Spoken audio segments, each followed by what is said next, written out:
Before I even saw this movie, I actually got a chance to meet some of the major players in this film. Here I am with the squad. Here I am with Mr. J. And here I am with the one and only Harley Quinn. Yeah, I know, I'm lucky. What is up, everybody? Random Man here, bringing you my review for Suicide Squad, which stars a huge ensemble cast and is directed by David Ayer. By the way, there will be no major spoilers in this review. You're all safe, as the plot follows a secret government agency led by Amanda Waller, played by Viola Davis, who recruits imprisoned supervillains to execute a dangerous black op mission to save the world from a very big threat in exchange for leaner prison sentences. As you can tell by that intro, I was super pumped for this movie. Hell, even this past Halloween, I dressed up as the Joker in anticipation for this movie. Yeah, that's just about the worst Joker ever, though. My anticipation for this movie, though, grew especially after the release of Batman vs. Superman, probably the most controversial movie of 2016. I have different thoughts on that film now, especially after the extended 3-hour rated R version came out on Blu-ray several weeks ago, and I've since seen that version, and while I thought it fixed minor issues I had with the theatrical version, I thought it actually made the movie worse. So my hope with Suicide Squad was that it would turn the DCEU around. I'm a fan, actually a huge fan, of David Ayer's End of Watch. I love that movie. I also really liked Fury from 2 years ago, but we also got another David Ayer movie from 2 years ago, and that was Sabotage, and I straight up hated that movie. I felt that this director could bring a lot of insight to these characters that mainstream audiences don't know that much about. How was this film? Let's run down the whole thing.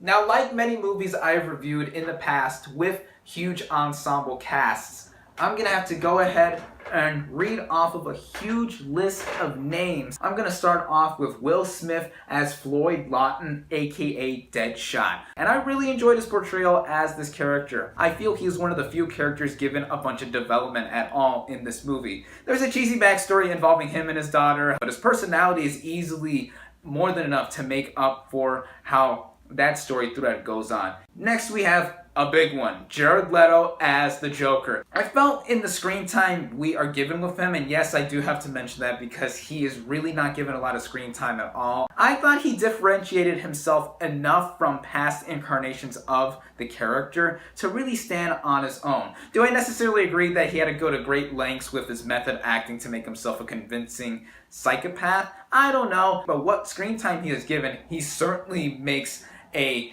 huge presence. Next up, we also have a big one. Margot Robbie as Dr. Harleen Quinzel, aka Harley Quinn.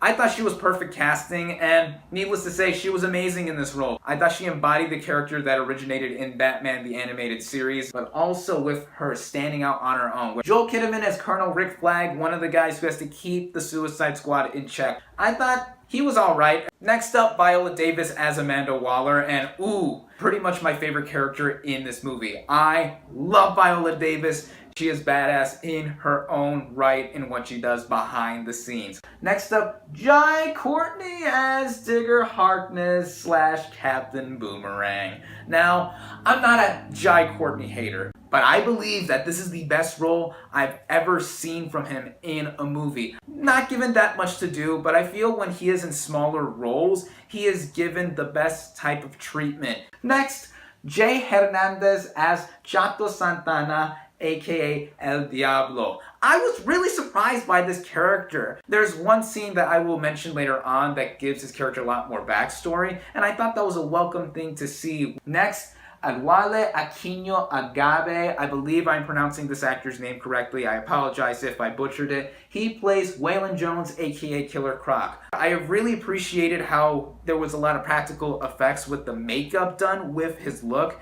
He's not given that much to say or do other than be a ferocious animal type person. Next, Cara Delevingne as Dr. June Moon, aka Enchantress. I really liked her performance in Paper Towns last year. I think she is a very nice actress. Her turn in this movie, though, as Enchantress, as this possessed witch, I thought she was flat, personally. Next, Karen Fukuhara as Tatsuyamashiro / Katana. I'm really bad at pronouncing some of these names. She's not given that much screen time. There is a line given to what her backstory is, but she is badass. Adam Beach as Christopher Weiss / Slipknot. Talk about a wasted character. Ike Barinholtz as Griggs, a security officer. You may recognize him from both Neighbors movies, and I thought he did a really nice job here. And finally, we have Scott Eastwood as Lieutenant G.Q. Edwards. Yes, that is the son of Clint Eastwood, and kind of similar to other characters in this ensemble, not given that much to do. So, for most of the squad and other supporting players in this movie, I thought they did very nice jobs. The story here, compared to Batman vs. Superman from earlier this year,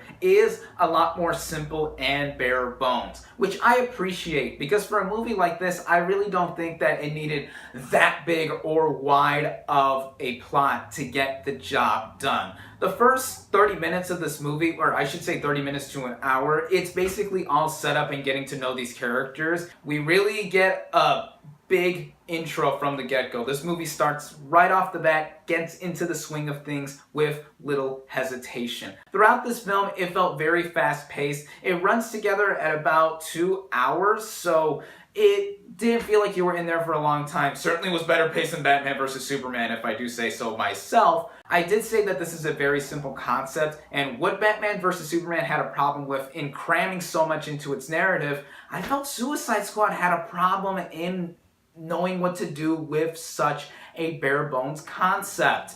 I thought it lost focus at times in what it wanted to do.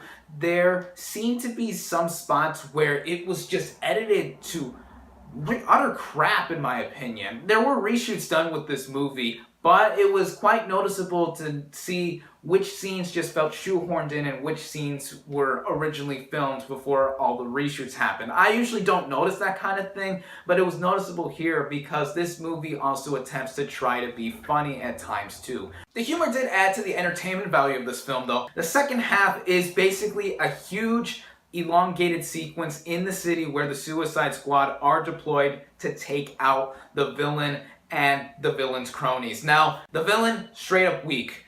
Little motivation that I saw, a little bit of a backstory to who this person is, but the implementation to the rest of the movie, especially the third act, really poorly done in my opinion. What we do get though in some of the action sequences that do lead up to that point, very fun. This is flashy villain fun. Sometimes it is good to be bad and we get to see how cool all these characters are. My favorite scene in Suicide Squad involves a bar scene. We get more development from El Diablo, and we also see these characters just relax a bit to what they are experiencing throughout. Because essentially, yeah, they are supposed to carry these actions, otherwise their heads are literally going to get blown off by Amanda Waller, who has her hands on the trigger. I wish there were more tender moments like that in this film, because it showed how we get to see more characters that we care about, but it's not seen throughout. This movie tries to shoehorn in a soundtrack full of popular songs, and I personally thought it was obnoxiously used throughout. I like the choices of songs, but they seemed way too obvious in showing like, yeah, we're supposed to be this really crazy ragtag group of villains to do all of the biddings for the government. And I thought how they were edited together too, really choppy with the editing once again, especially towards the end of the movie, but with how it cuts in and out with the songs, that bothered me. Then when it reaches the end, it really did not know what to do up in that point. It was messy. Just how the finale of this movie was handled. It goes for a cliche thing we have seen many times before in movies like these, where there's a portal shooting in or out of the sky and the protagonists of the movie have to go take it out. We've seen all this before, and it couldn't have been more obvious that it was uninspired, and I felt that it had a lot of charm, but none of the focus. My final thoughts on this movie are that it's flashy villain fun, yet it's damaged by choppy editing and sloppy focus, mostly within the writing. Now, I still think this is an entertaining movie, don't get me wrong. I actually personally got more enjoyment out of this film than Batman vs. Superman. However, similar to Batman vs. Superman, it has problems in its writing. Batman vs. Superman tried doing too much with its plot. This movie does too little and really didn't know how to end itself kinda towards the end, especially with the ending being something we've seen so much before. I basically really enjoyed the squad in this movie. The action, very flashy again, the effects, how high in energy this movie is in itself. But there's just a lot of things about it that could have improved. If you're a fan of these kinds of movies, you will definitely go out and see this and enjoy yourself. If you're someone like me, though, who had little knowledge prior to the film to these characters, I will give this film a cautious recommendation. I still hold out a glimmer of hope that Wonder Woman and Justice League, both movies out next year, are really good. By the way, stay for the mid-credits scene at the end of Suicide Squad. My final verdict for Suicide Squad is 3 out of 5 stars. Thank you all, as always, for watching. Be sure to like this video, comment on what you thought of Suicide Squad, subscribe to my channel for more, and I'll catch you on the next movie review.